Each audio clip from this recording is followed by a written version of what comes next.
Welcome back. It is Bones. And in this one, let's go ahead and do a top 10 video. Now, pretty interesting. This actually came up because a while ago I was actually getting into a little back and forth with somebody in the comments. And it was a pretty civil discussion, but he basically said that all McFarlane makes is Batman. And I actually told him that that's not necessarily true. We have actually branched out into a lot of different characters, and that we actually have tons of speedsters. Now, he replied to me saying, I don't know about tons. There's a couple of speedsters, but not that many. And I just had to laugh because I knew that we have gotten a lot of speed characters, running characters, and in all kinds of forms and variations. Now, these do run across all types of media. You have live action, you have comic book, you have video game, you even have some animated in there. But I wanted to break it down and get my top 10 favorite speedster figures from McFarlane's DC Multiverse. Now, we have so many that I was able to make a top 10, and I actually did leave out some that I was really fond of, but that's all right. We'll go ahead and take a look at my list. Now, there would be an honorable mention in here, but I mean, basically, there's a couple of figures that I still like and enjoy, but they just did not make the top 10. But we do have a good assorted amount of running characters. So we'll just go ahead and do my top 10.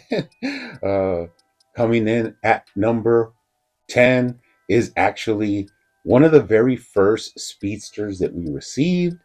So this is going way back into the beginning of the line around 2020, and that is going to be the Red Death. Now, of course, this is part of the death metal series from McFarlane. I remember when these figures came out, I saw images that I had never seen before. I saw things that I was like, what is that? And now, the time has passed, and now I know the background of these characters and a lot more information that I did before, and really turned me on to this sort of darker side of the DC multiverse. So this is actually some form of Bruce Wayne where he has taken command of the powers of the Flash and corrupted the essence of the Speed Force. But there are some interesting things about this figure. Now, I do love to pose him around, and every once in a while I'll pass him. Now, I've been planning to do a custom repaint of this guy forever. Maybe one day I will get into it. But you can see that although there is tons of great sculpt work and attention to detail, the articulation was not really at the point that we are now. So it does have a little bit of limited articulation. And not only that, but the plastic that they had used in this first run of figures was just a little bit more denser, a little bit harder than the one that they have moved on to, which has a lighter feel to it and is a little bit more soft.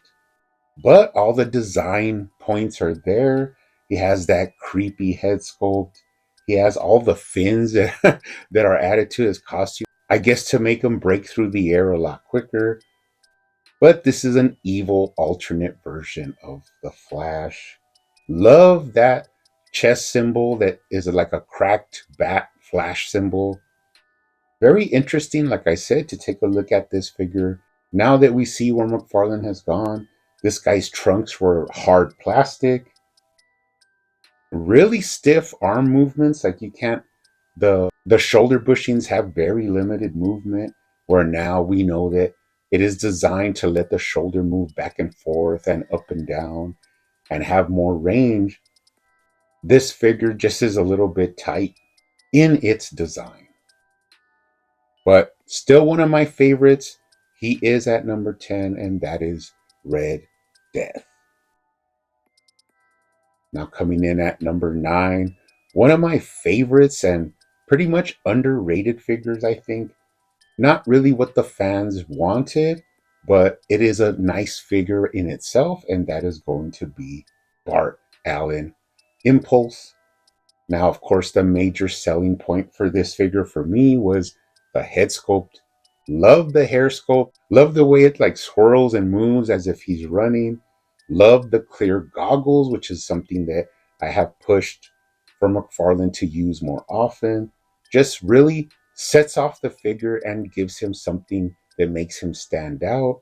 Now, although the costume is a simple design and also is a reuse of the John Kent body book, they did add a little bit of touches to make it its own figure. We do see these buckles that are sort of an add on piece for the wrists and the ankles, just to give it its own unique look, even though it is a reused body. Very good articulation. You can actually get him in some cool running poses. In fact, that is one of the reasons why he made the list, because he has that fun factor where when you pick him up, he is very hard to put down. I could spend a good amount of time just posing him and getting him in like balancing running poses on one foot is very, very entertaining. So, anyways, simple and effective use of a reused body. Of course, they also did the Wallace West Flash, and they use this same exact body, but that's another one of my favorite figures, but he did not make the top 10. So coming in at number 9, that is Impulse. Now coming in at number 8, you actually have one of the, in my opinion, best sculpted, best designed, best executed Flash figures, and that is Flash from the Page Punchers. Now this is based on a comic style design and pretty unique for what he is. Has that cool visor, an interesting shape of his helmet, and so much detail and different textures. You could spend a good amount of time just looking at all the very interesting lines that his costume has. And I can't say it enough. The way this guy was designed, I really wish McFarlane would have designed a lot of his figures using a majority of the design choices from this figure and adding them to all of his other figures would have been awesome. The wrist joints are so clean, the ankle joints blend in so well. It is just a well executed figure all around. So that is my number 8 choice, and that is the Flash from the Page Punchers line. Now, coming in at number 7, we do have Throng, and that is Reverse Flash. Now, this body book will actually show up again in this top 10, but for some reason, I still enjoy this body shape. Like it just is so streamlined and gives an awesome superhero or supervillain silhouette. The aesthetics of this body book really says something about the proportions that were used, because it's a lean, more lankier running body, and all of the appendages actually fit perfectly with the torso to leg ratio. So, love this guy's design. Pretty simple reuse, but that is something that companies usually do with Flash and Reverse Flash, is they just use the same body and maybe change the head sculpt. But always been a fan of this evil version of the Flash. So that is number 7, Reverse Flash.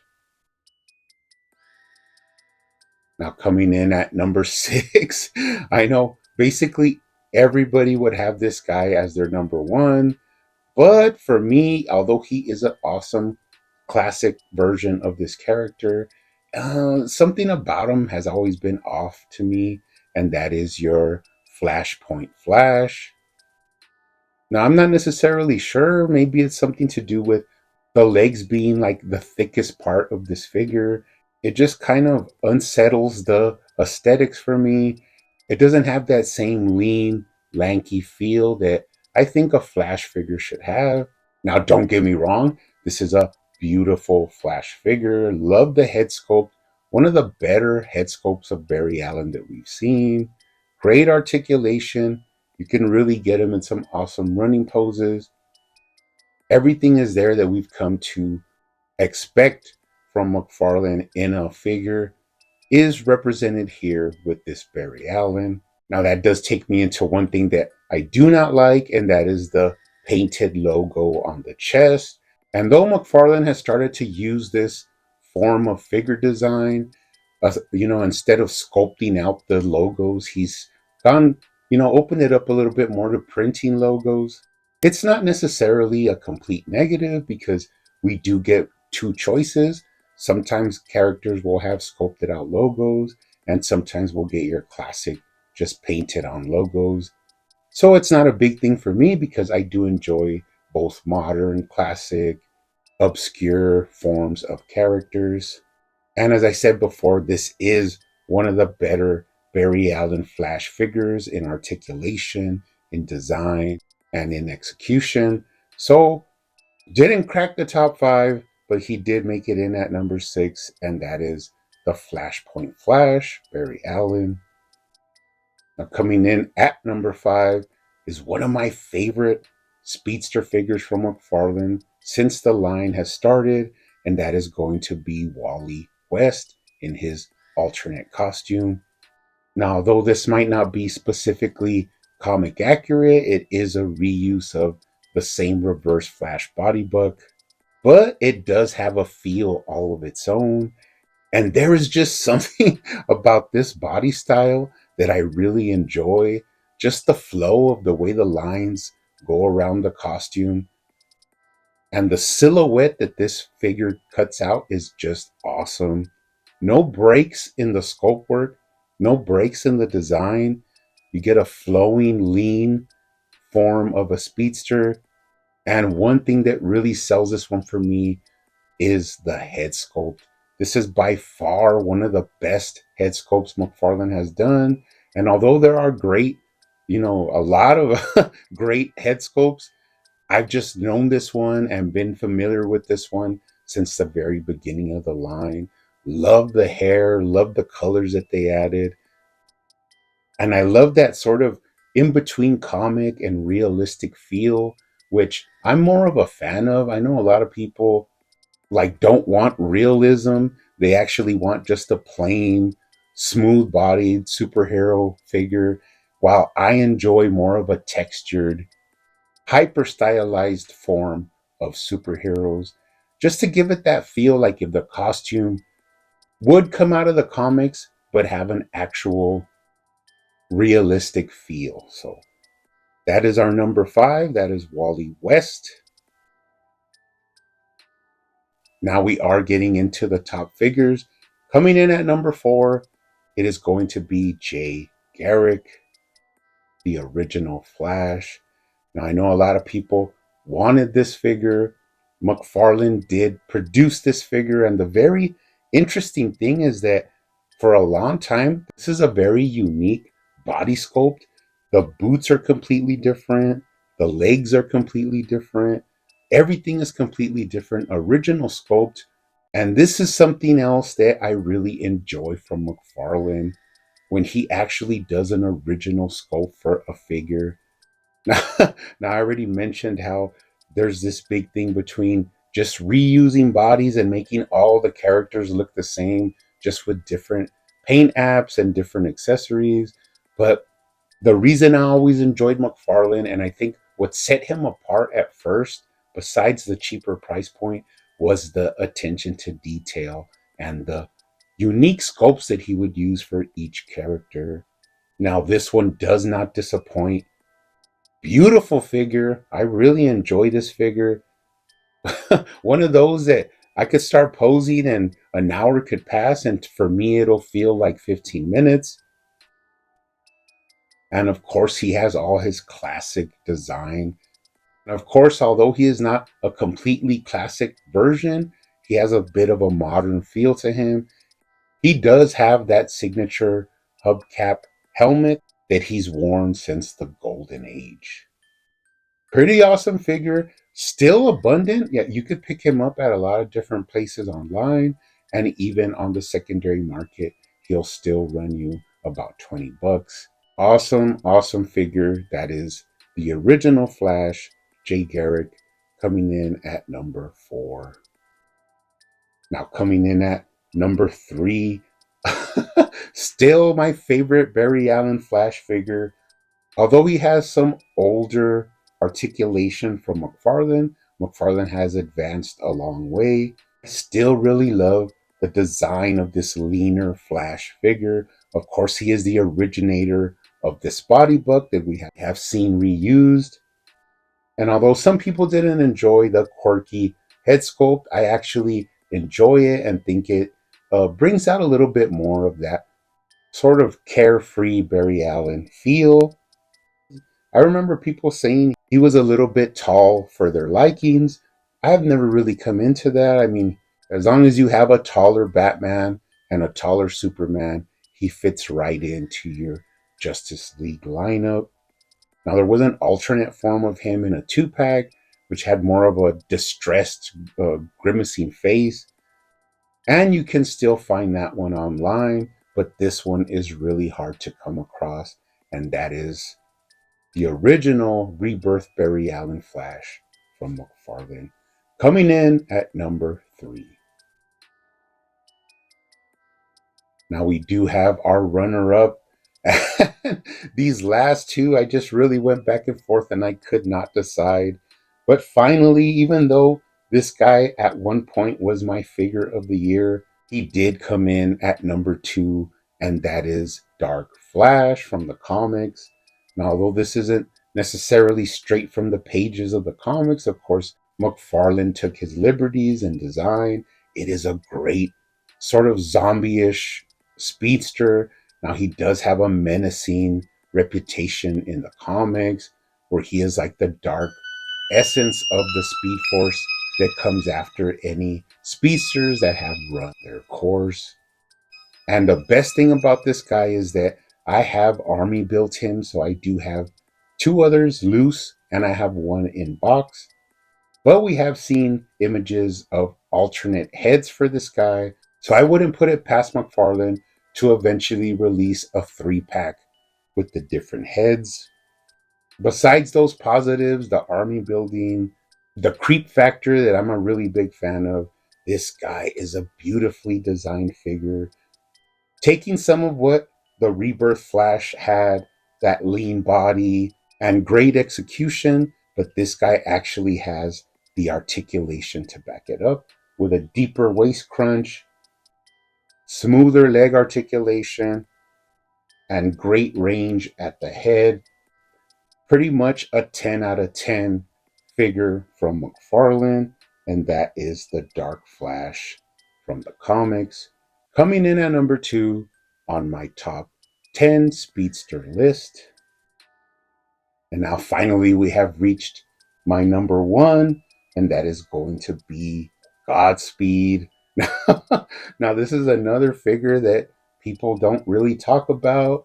You can still get him pretty cheap online, and the execution on this figure is basically flawless.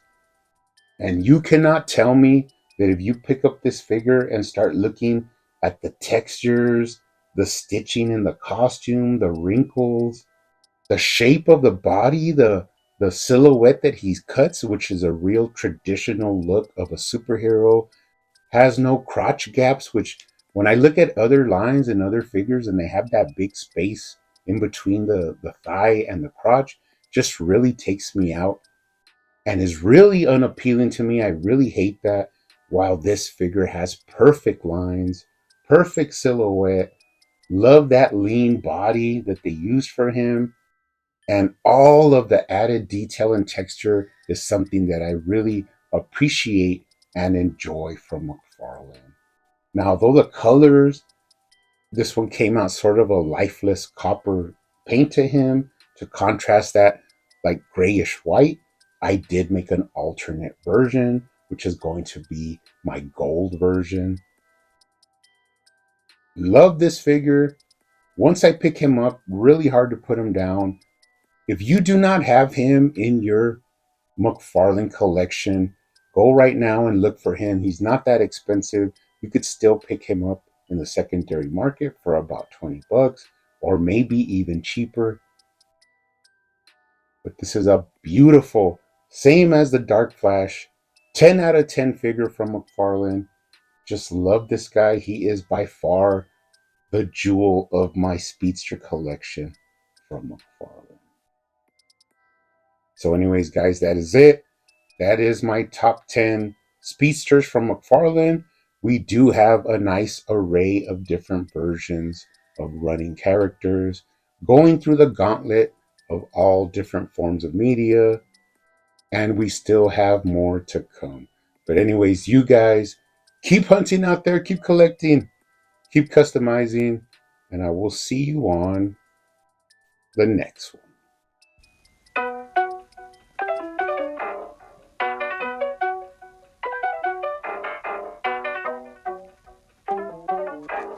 They used to call me Crazy Joe, but now they can call me Batman.